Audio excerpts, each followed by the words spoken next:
哈利路亚！亲爱的弟兄姊妹与慕道朋友们平安。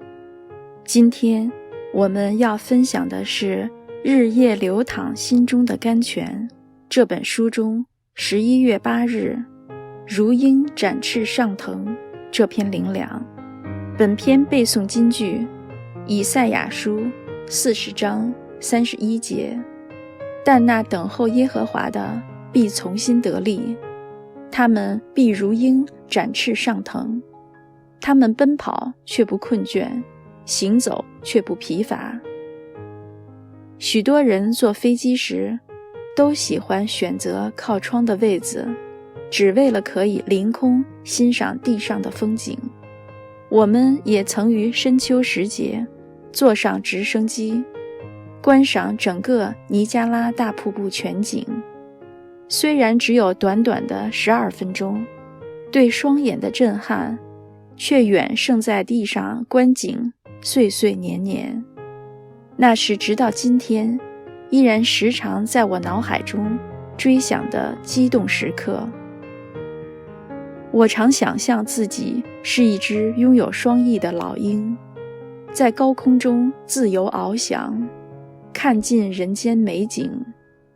那种从高空往下俯瞰的奔放悸动，真是任谁都会陶醉又上瘾的。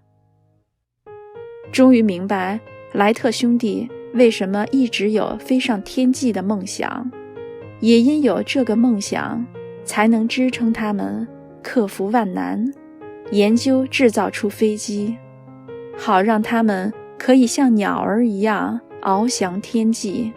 若非他们的努力，今天的世界可能还没有飞机可以缩短彼此间的距离。虽然神常以极重的患难困苦试炼他的儿女，但都是暂时的。这些重担若不是神给的，至少也是他同意的。他要我们在重担中学会等候他，信靠他，只等我们能够学会神要我们学习的功课，满足神教导我们的美意，他就会把我们身上的重担变成轻盈的翅膀，带领我们如鹰展翅上腾，让我们从心得力。不管为他做工，或是面对人生道路，四处奔跑却不困倦，到处行走却不疲乏。大卫曾在苦难中叹息，但愿我有翅膀像鸽子，我就飞去得享安息。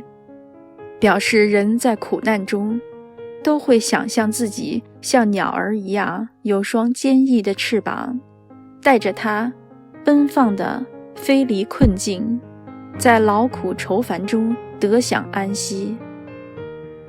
深深认识神的大卫知道神必不撇下他为孤儿，他明白世间很多人与人间的约定都让人心碎，但神从创世以来从来没有对他的孩子爽约失信，所以他作诗昭告世人，你要把你的重担卸给耶和华，他必抚养你，他永不叫一人动摇。只是你愿意相信吗？你若要凭眼见，永远无法得到神更大的祝福与恩典。